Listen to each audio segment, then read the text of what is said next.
I have been using Apple's new M4 MacBook Pro for the past week, and with its combination of build quality, power, battery life display, and new features, this is the biggest upgrade we have received since the initial M1 MacBook Pro.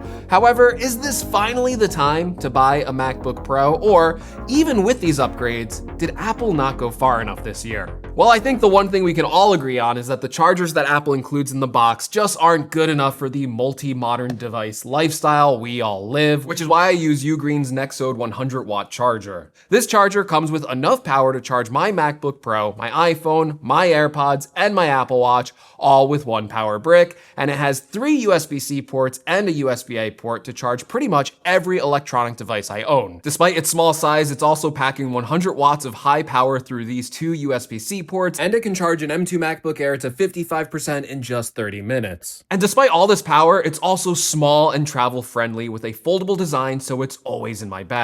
And sometimes I also need power on the go, which is why I also pack along Ugreen's Nexode power bank with 25,000 milliamps of battery, and it can deliver up to 145 watts of charging speed. And this mobile charger even has an LED display, so you can view exactly how much battery percentage it has left without having to guess like some other chargers where they just have some like random blinking LED lights. And you can get the same charger and power bank that I'm using by clicking the link in the description below, and for Black Friday, Ugreen has up to a 40% discount on these accessories. Okay, while the experience using a MacBook Pro is very similar to the past 3 iterations, this is one of the few years where I did notice some really impressive upgrades compared to the previous models. The first of those would be just how much brighter Apple has made the display here, with the full screen brightness now supporting 1000 nits even for non-HDR use.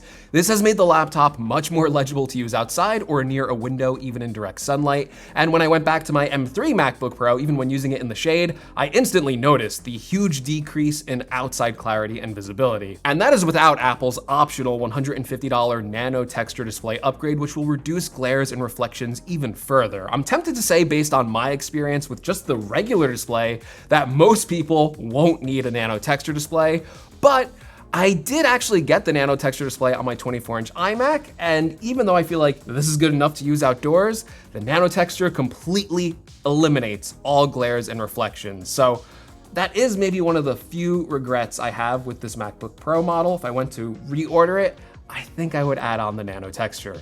But I might not add on another webcam after using this one. So this MacBook Pro actually has a new 12 megapixel center stage webcam, and it improved the visuals over the previous iterations in sharpness and in detail. And it seems to be about the same or maybe better than the old 1080p fixed webcam on last year's MacBook Pro. And the tracking effect is always such a fun and nice touch on the center stage webcam that most users will probably delight over that feature than any of the visual upgrades Apple could have made to this camera. One upgrade I haven't been able to test out yet is the new faster Thunderbolt 5 ports that can reach insanely fast speeds that are up to 3 times faster than Thunderbolt 4. Obviously, this is an upgrade I will appreciate in the future as faster external drives are released and exclusive accessories come out that can actually take advantage of this faster port. But for now, this port just feels like a future-proofing option as I wait for more of these Thunderbolt 5 accessories to be announced and released. Now yes, despite those upgrades, the MacBook Pro, it's still the same looking design we've had for the past 3 years, but that's not a bad thing. And for me,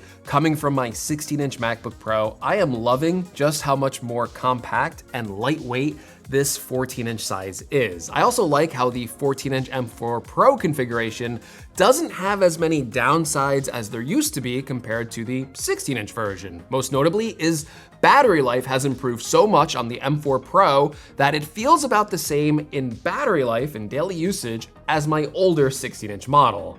I also really appreciate that Apple has brought over some of the software locked features on the 16-inch version over to the 14-inch version, even on the M4 Pro chip. That includes the high power mode that will let the fans run louder under more stress-inducing tasks to eke out every ounce of performance that this chip is capable of. And that's really where the MacBook Pro shines. That is the reason you're even considering upgrading this year, is because of the performance upgrades. And even with the binned M4 Pro chip, I was able to get around the same multi-core CPU performance as my M3 Max MacBook Pro. And I specifically spent more money on that extra 14-core CPU last year to get more performance. And the thing that really is crazy to me, and it does kind of drive me a little insane, that for most tasks that I do on this machine, from day-to-day tasks like web browsing, writing, photo editing, and even video editing, feel about the same, or in some cases, snappier than my more expensive M3 Max machine, which I just bought a year ago. So seeing this performance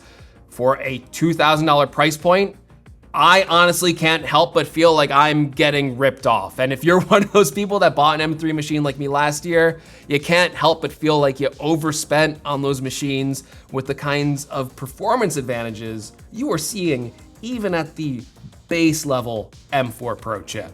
So even though I'm feeling a little disgruntled and a little upset that I'm not getting these performance upgrades on my more expensive M3 Max machine, I guess it's good news if you're buying a Mac this year. And even though this typically isn't a strength of the Pro level chips, I was actually impressed with the GPU performance I was getting on my M4 Pro machine. My render times in Final Cut Pro still felt fast, and I was even able to play Resident Evil 4 Remake at 1080p resolution at 120 frames per second and fully take advantage of the faster 120Hz refresh rate display for playing a somewhat demanding game on my MacBook Pro. In a way, and I know this is gonna sound crazy, it almost made my MacBook Pro feel like a gaming laptop.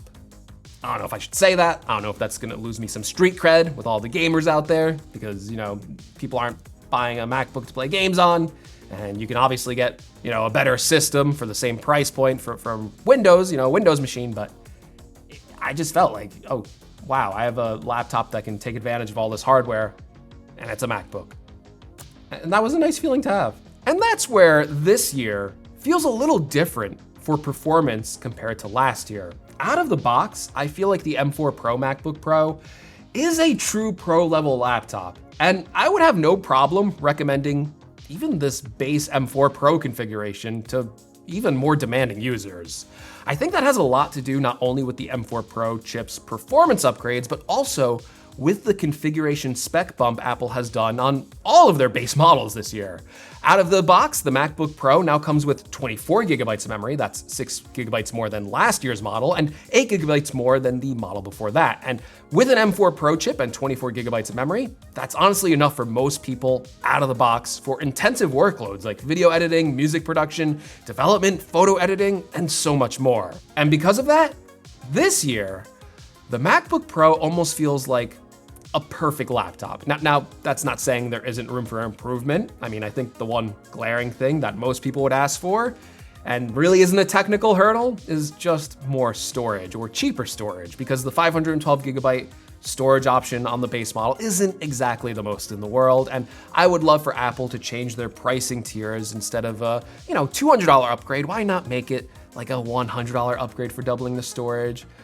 So that would be my one request. And listen, we are still getting a better value out of this machine, so even if you have to spend $200 more to get up to a more reasonable 1 terabyte, it's not a deal breaker, right? Like, I still think this is a great valued pro level MacBook, but it would just be nice if Apple would hear our concerns here, would see the realistic pricing of storage and memory out there, and just lower prices just a little bit. You could still make money on it, but just lower the prices a little bit here, Apple. Work with us, work with us. We're reasonable people. We want to make a deal. We want to negotiate. I make the best deals. I make the best deals. That's an awful Trump impersonation. So yeah, you can still spend an absorbent amount on storage, or you can, you know, lug around an external SSD, as, you know, annoying as that is sometimes, it does work. And despite me calling this a near perfect laptop, there are still a bunch of things I can rattle off the top of my head that I would want more upgrades on. Upgrades like a tandem OLED display, Face ID instead of Touch ID, and a cellular MacBook option, just to name a few. But overall, with all the upgrades Apple added this year, with all the refinements we have seen for these new MacBook Pros, and with that base memory upgrade specifically, I think this is the best time to buy a new MacBook in a long time. Like if you've been waiting, if you've been on the fence, if you've been biding your time since the Apple Silicon transition to jump on the Apple Silicon train, especially if you're still on an older Intel MacBook Pro, or even maybe if you're on one of those M1 machines, even though those are still pretty good, right? I would say this is the year to finally jump in and upgrade, because I don't think we're gonna see base memory upgrades like this again for quite some time. So this year, they kind of represent the best value overall for the Mac lineup. And the M4 MacBook Pro is, the M4 Pro version especially, it can do it all. So my recommendation is to buy this machine. It's very good.